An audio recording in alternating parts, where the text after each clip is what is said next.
او چې کله ابوبکر صدیق رضی الله تعالی عنہ بیان شروع کو نو حدیث کی راضی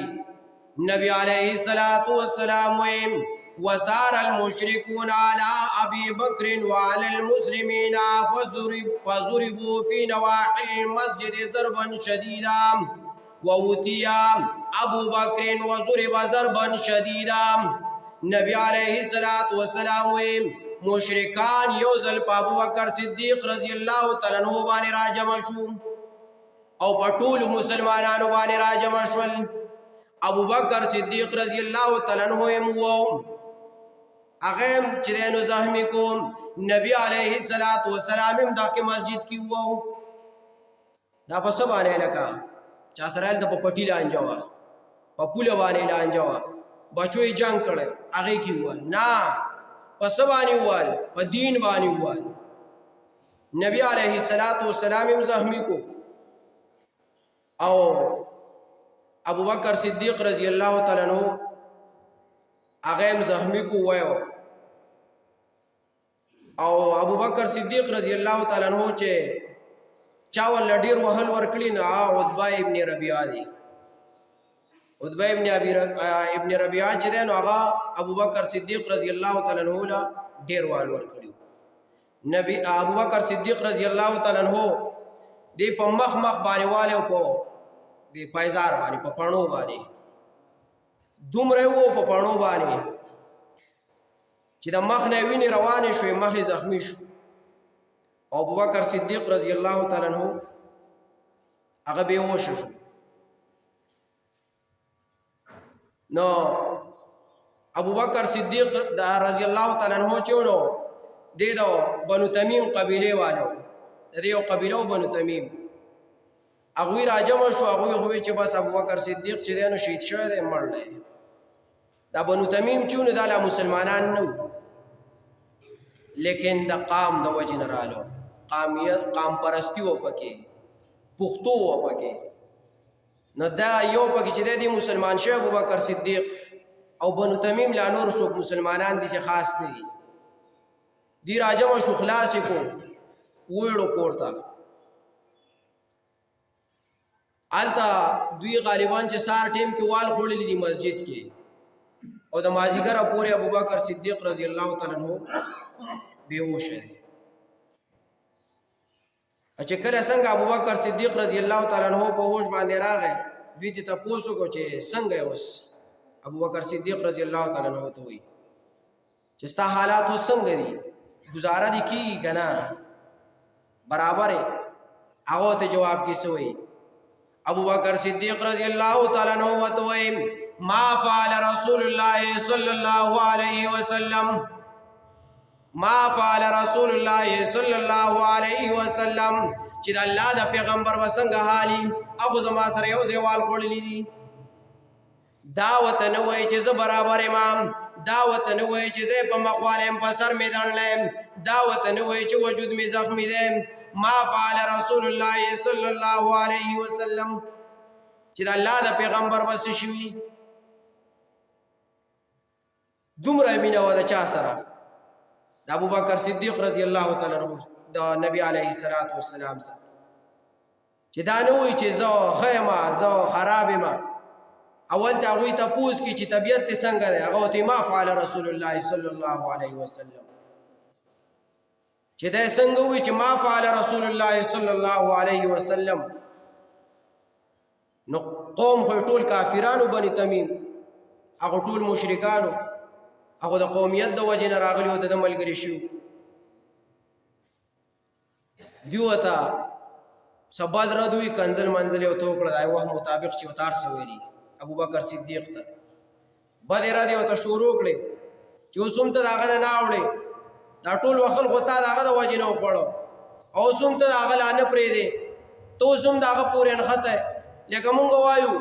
د پلان کې په ستان خته اوسم داغه لکه لانه پرې دی تا دا دومره والو خړل ساره راسي د مازیګر ماخامه پوری بیهوش وي اوس په وښ کې را لمستان استاد حالات ته پوس کو ته بیا مو چې ما فعل رسول الله صلی الله علیه وسلم دا وال خدای داغه د وجه نه خړلې دي تو اوسم لا نقل اره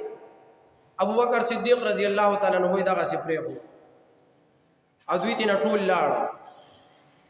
د دې مور وه ام خیر بنت سخر، دا هم لا مسلمانه نه ده په دغه وخت کې، لیکن مور خو موري که بچی هر څنګه که مسلمان دی که غیر مسلمه دی، لیکن په خپل بچی باندې خفه کېږي. د ام خیر بنت سخر ورته ناسته ده، دا وروسته مسلمانه شوې ده خو په دې وخت کې لا نه ده مسلمان. هغې ورله څه لږه ډوډۍ تیاره کړه، اوبه یې ورله راوړې، خوراک یې راوړو چې ته دا لږ خوراک وکړه چې دا طبیعت ته برابر شي، نورې خبرې او بیا ابو بکر صدیق رضی الله تعالی عنہ د مور نه تپوس کی چې مور د پیغمبر کریم څه حال دی، دا غیرم دا تپوس کی. هغه ته وی ته دا بچی دا ډوډۍ لږه غونتی وخوره، لږ ځان برابر کا. دا غې نه وروسته به څه کوو؟ دا غې نه وروسته بیا د نبی علیه السلام د حال تپوس. ابو بکر صدیق رضی الله تعالی عنہ ورته څه وی؟ قسم په الله چې د څو پورې راته د جناب رسول الله صلی الله علیه وسلم د حالات پته نه لګېدلي، والله العظیم که یو نوړی مخرم یا یو ګوټو موسک چاته پته چې بچا باندې یو ګنټه بېهوشي تېره شوي چې سړی څومره تږی کېږي، او د سهار نه د مازدیګره پورې چې یو سړی بېهوشي تېره کړي او بیا هم داسې قسم کوي چې یو ګوټو به یو نوړی ډوډۍ نه خورم، د څو پورې چې د پیغمبر پته راته نه ده لګېدلې. دا ام جمیل دا ام خیر ورته وایي، دا مور یې ورته وي زه خو چې اوس د چا نه تپوس کوم هلته ځم نو لکه دا خو ما ټول خلک ویني، خو په ما پسې به هم دغه شروع کړي، ما به هم خلک ووایي که نه. داسې کار به وکړم چې لاړه به شم او ام جمیل ایمان راوړی دی، پټه مسلمانه ده، د هغې نه به تپوس وکړم چې د نبي علیه السلام څه حال دی. دا ام جمیل پټه مسلمانه شوې وه، نو مور یې ورته وي هلته به ورشم. نو هغه ورته هلته ورشه، د هغې نه تپوس وکړه چې نبی علیه السلام څنګه دی. دا چې لاړه هلته ام جمیل نه تپوس وکړو چې نبی علیه السلام په څه حالات کې دی. زما زوی ابوبکر صدیق تپوس کوي، هغه ورته په جواب کې سوي دا خو پټه مسلمانه ده او دې ته دا پته ده چې د ابوبکر صدیق رضی الله تعالی عنہ مور لا مسلمانه نه ده، نو که زه دا خبره دا راز ښکاره کوم نو خو زما هم خیر نشته. دې ته خو پته ولګي د خو نورو بنو تمیم ته هم پته لګي که نه، ټول قوم ته پته لګي. هغه ورته ما ته دا پته نشته چې ابوبکر صدیق څوک دی او ما ته دا پته نشته چې محمد ابن عبدالله څوک دی، زه دا دواړه نه پېژنم. انکاري شوه چې که دا دواړه پېژنم خو بیا زه هم ښکاره کېږم، او دغه وخت کې خو مسلمانان لا دومره مضبوط نه وو چې ایمان یې ښکاره کړی وی. نو انکار یې وکړو، هو یو کار به وکړو چې ستا زوی زخمي دی، بیمار دی، د هغه بیمار کورسۍ له به در سره لاړه شو، هلته به کور ته ورشو. د ابوبکر صدیق رضی الله تعالی عنہ خواله چې راغلو نو بې اختیاره د خولې نه دا چغې ووتې چې دا دومره لوی ظلم، دا دومره لوی زیاتې چې د ابوبکر صدیق رضی الله تعالی عنہ سره یې کړی دی. هغه ورته وایي دا خبره پرېږده، خو د نبي علیه السلام څه حال دی؟ هغې ته څه وایي؟ د نبي علیه السلام څه حال دی؟ هغه ورته وایي د هغې د حال که د نبي علیه السلام د حال که درته حال وایم، د هغه د حالات که درته بیانوم نو ستا مور ناسته ده او دا خو لا مسلمانه نه ده، نو خلک به خبر شي. نو که ستا خیال د زوی دا اکثر راشي دا مور نه پاش کوي، هغه ورته ته د مور نه خلاص یې، مور څه نه وایي، خو دا راته ووایي چې نبي علیه السلام څنګه دی. هغه ورته نبی علیه السلام دار ارقم کې ناست دی او بالکل روغ رموټ برابر دی.